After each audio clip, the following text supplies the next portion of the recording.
नमस्कार दोस्तों, state bank of India रो एपरी एक प्लान जो थे कि आपण लमसम फिक्स डिपोजिट भली केवल 10,000 टंका इन्वेस्टमेंट करी किछि वर्ष मध्य 75 लाख टंकार मालिकाना पाई परिबे।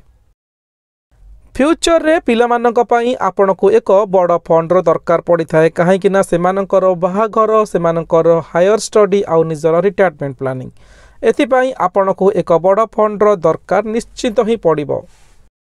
किपरि एवं क्यों प्लान केते वर्ष पई डिपोजिट रखिले आमे 75 लाख टंकार एक बड़ फंड क्रिएट करि परिबा। एहार समस्त तथ्य आपण को मिली जिवो एही वीडियो माध्यम रे।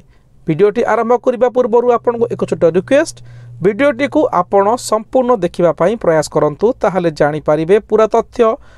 चैनल को नुआ आसीथिले सब्सक्राइब करि नेबे। वीडियोटी भलो लागिले गोटे लाइक करबा को बिल्कुल भी भूलिबेनी। आसंतु देरी न करी आरंभ करिबा वीडियोटी को। दोस्तों, स्टेट बैंक ऑफ इंडिया रो जो म्यूचुअल फंड रो प्लान विषय रे आज आमे आपण को कहया पे चाहूछु। सही म्यूचुअल फंड रो जदि आमे पास्ट परफॉर्मेंस को देखिबा ताहले एहा एक वर्ष रे 26% रिटर्न देउ अछि इन्वेस्टर मानको, 3 वर्ष रे 19% एवं ऑल टाइम रे 36% रिटर्न देउ अछि। जेबेठारु एही प्लान टी उन्मोचित होईछि आज पर्यंत एही प्लान टी तार इन्वेस्टर मानकु 36% रिटर्न देउ अछि। वर्तमान आपण एही वीडियो माध्यम रे एही प्लान रो ग्राफ टेकु देखि पारुथिबे जे जेबेठु एही प्लान टी आरंभ होइथिला सेबेठारु एही प्लान टी तार इन्वेस्टर मानकु अप्रोक्सीमेटली 36% रिटर्न देइ आसु अछि। दोस्तों, वर्तमान आपण वीडियो माध्यम रे देखि पारुथिबे पूरा क्लियरली आमे डिटेल्स देखिबा। एही प्लान टी 17 अक्टोबर 2020 मसिया रे स्टेट बैंक ऑफ इंडिया द्वारा लॉन्च करा जायतिला। सेते बेले एहार प्राइस थिला मात्र 10 टंका गोटे एनएबी। आज का डेट रे वर्तमान गोटे एनएबी रो मूल्य रहिछि अप्रोक्सीमेटली 42 टंका 6 पैसा। आपण माने देखि पारुथिबे वीडियो माध्यम रे ग्राफ टी को आमे पूरा डिटेल्स देखौछु। जदि 2020 मसिया रे आपण एही फंड रे 1 लाख टंका इन्वेस्टमेंट करिथांते ताहले 2025 रे एही फंड टी आपण को 4 लाख टंका रिटर्न देइथांता मात्र 4 वर्ष रे 4 गुणा। जदि आपण एही फंड 10 लाख टंका इन्वेस्टमेंट करिथांते 2020 मसिया रे 2025 मसिया रे एही आपण को 40 लाख टंकार बेनिफिट देइथांता।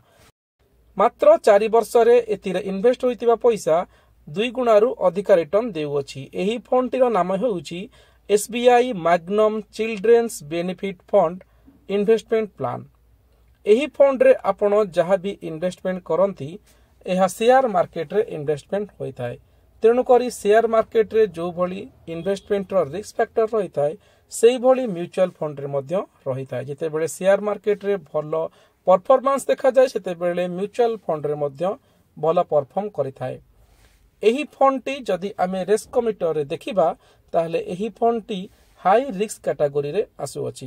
तेणु करी निजर रिस्क नेबार कैपेसिटी अनुसार आपण एही फंड रे इन्वेस्टमेंट करंतु। एबे आसंतु जानिबा जदि आमे एही फंड रे इन्वेस्टमेंट करिया पई चाहंती बा इच्छुक अछंती ताहले केउ भली भाबरे आमे इन्वेस्टमेंट और केते टंका इन्वेस्टमेंट करि परिबा। वीडियोटी को संपूर्ण देखंतु ताहले आपण जानि परिबे पूरा तथ्य। स्किप बिल्कुल भी करंतु नाही। दोस्तों, एही म्यूचुअल फंड रे आमे तीनोटी उपाय रे इन्वेस्टमेंट करि परिबा। प्रथमटी होउची एसआईपी, द्वितीयटी होउची लमसम, तृतीयटी होउची एसडब्ल्यूपी। हेले आज एही वीडियो माध्यम रे आमे आपण को कहिबु केवल लमसम आपण किपरि डिपॉजिट करि परिबे। लमसम रे आमे आपण को कहिथिलु जे 10,000 टंका आपण इन्वेस्टमेंट करी आपण किपरि 75 लाख टंकार एक बड़ फंड क्रिएट करि परिबे। दोस्तों, SBI magnum children's benefit fund investment plan रे जदि आपण इन्वेस्टमेंट करिया पई चाहूचंती ताले एसआईपी माध्यम रे मिनिमम 500 टंका आपण इन्वेस्टमेंट करि परिबे। जदि आपण लमसम करिया पई चाहंती ताबेले 5000 टंका आपण को मिनिमम इन्वेस्टमेंट करबा को पड़िबो। मैक्सिमम लिमिट एथिरे किछि नाही, आपण जेते चाहिबे एही फंड रे इन्वेस्टमेंट करि परिबे।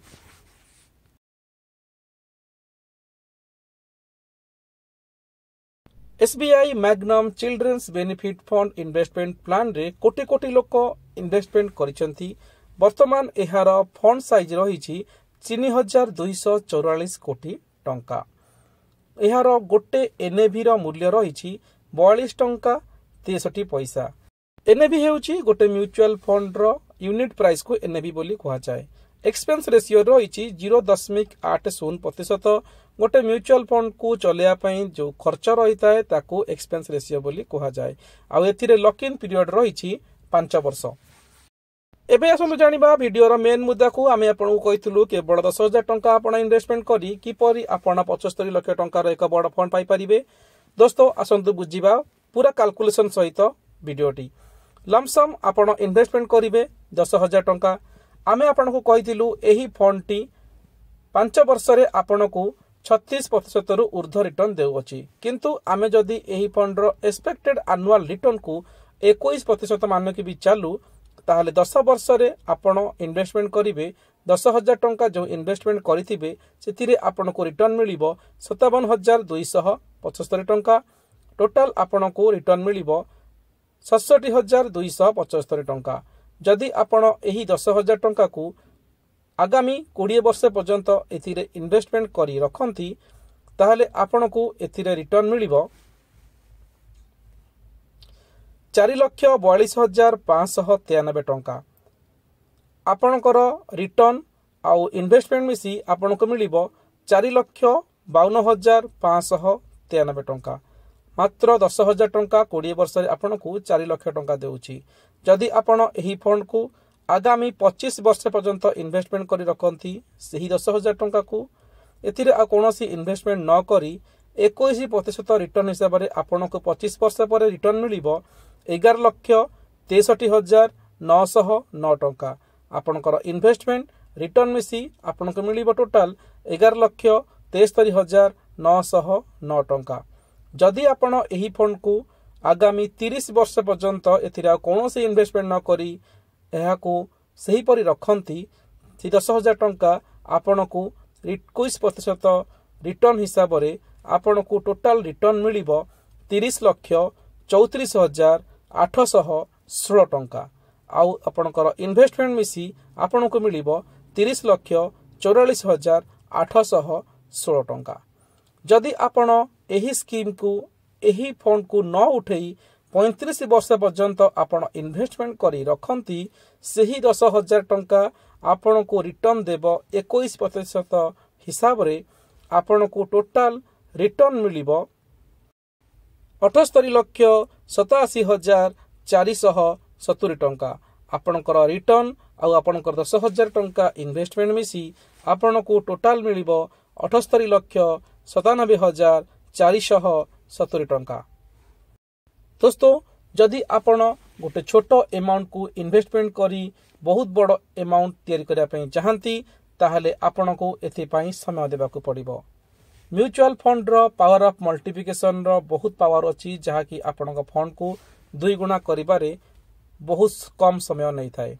वीडियो देखि पर लागिला आपण हमको कमेंट बॉक्स रे निश्चित जणाइबे। वीडियो भलो लागिले गोटे लाइक करबा को बिल्कुल भी भूलिबेनी। धन्यवाद।